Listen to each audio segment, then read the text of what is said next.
Olá, navegante das palavras! Vamos de novo, continuando pelo ano agora de 1989. Eu já tinha voltado dos Estados Unidos, como eu disse na última rota, então eu falei, se você voltou, agora você não volta mais. Pelo menos naqueles esquemas que eu queria, né? Meio esquema ilegal, digamos. Eu sabia, eu até aceitaria ir para os Estados Unidos numa oportunidade que não fosse legal, mas a fase legal já tinha passado porque eu voltei para o Brasil. E aí eu já estava quase sendo promovida, já havia uma discussão para me promoverem a coordenadora de eventos. Eu estava indo muito bem na empresa, já estava dominando informática, em pleno ano já, de 88 eu já dominava.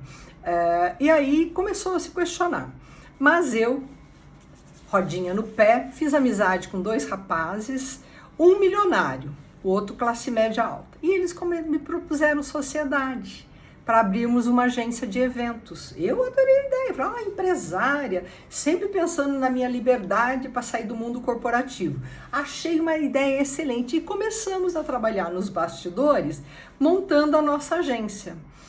Quando foi, eu lembro que nessa época, já estava no pensionado aquela menina a gaúcha, que eu fiquei muito amiga, e eu falava para ela que eu estava montando, ela falou, vai mesmo.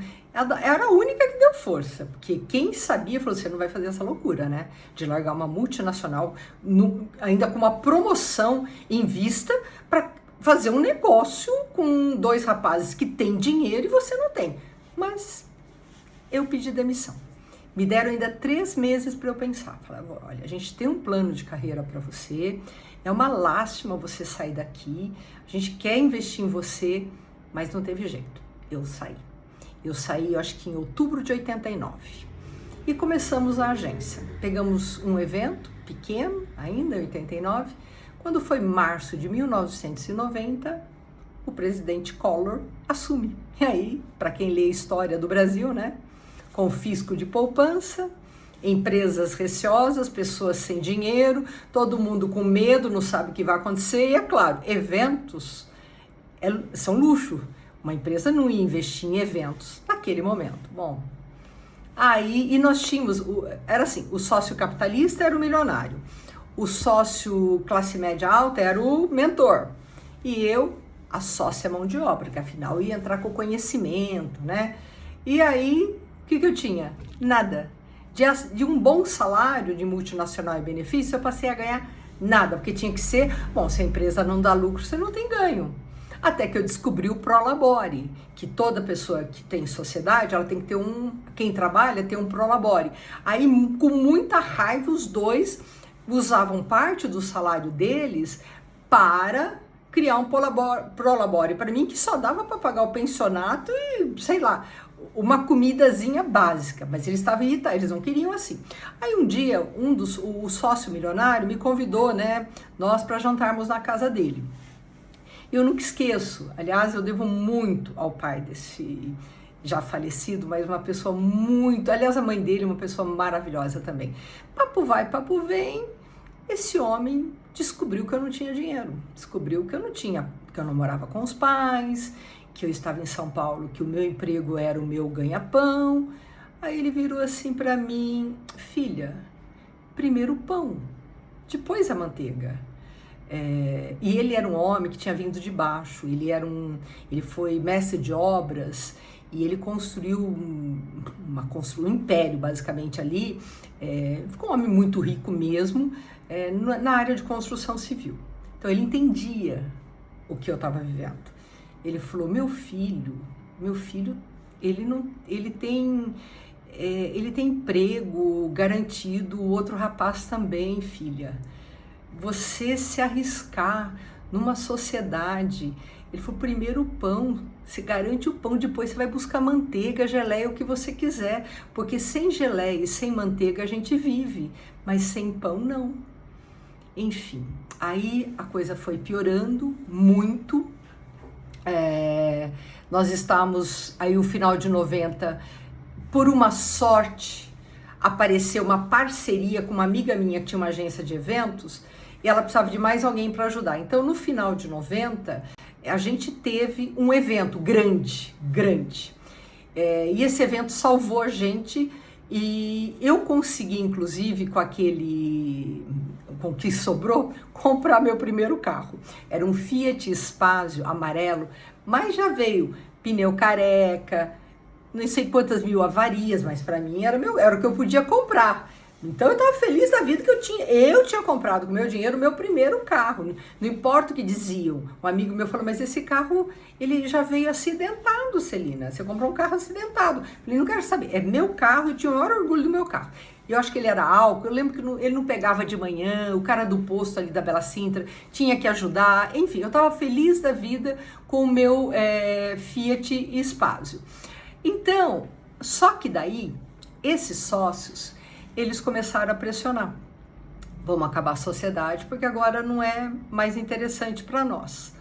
E eu falei, tá bom, então a gente encerra a sociedade e cada um segue a sua vida. Estamos já nessa fase. E aí aconteceu que eu não consegui pagar onde eu morava. E eu tive que sair daquele lugar e nem no pensionato eu conseguia ir.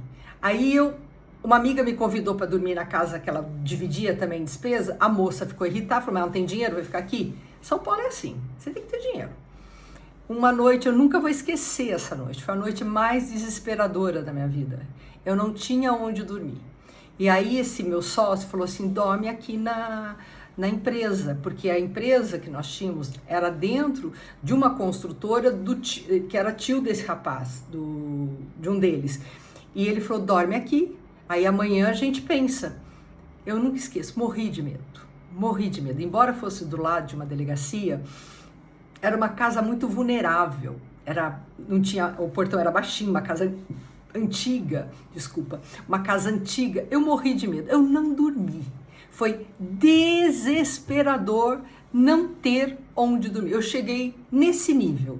Com quase 10 anos de São Paulo, 10 anos de São Paulo, eu não tinha onde dormir. Eu pensei, o que você está fazendo de errado?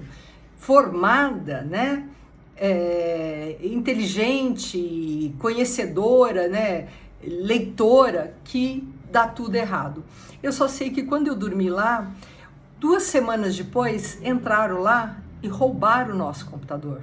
E ainda minha maquininha de escrever, eu tinha comprado uma maquininha de escrever eletrônica para começar a escrever um livro. Ali em 89 eu comecei a ter ideia de um livro.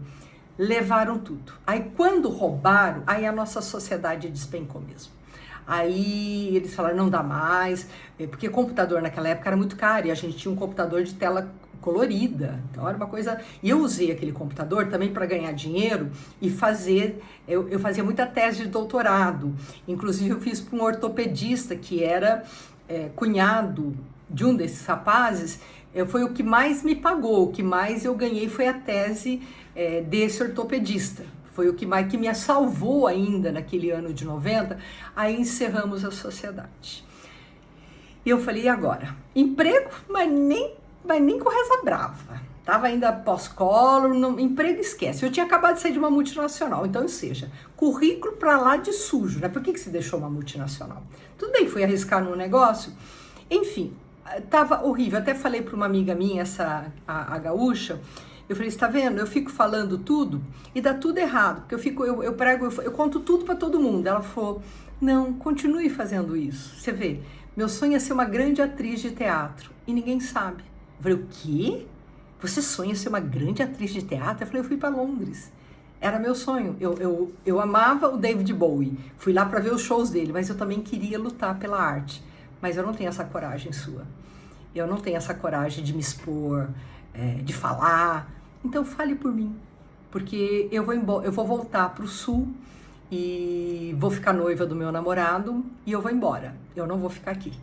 Então continue gritando, grite por mim, sonhe alto por mim, porque eu não tenho a sua coragem. E ela foi embora. Ela foi embora de São Paulo. E aí depois, na próxima rota, eu conto a história desta linda amizade. Paz, navegantes, a todos nós!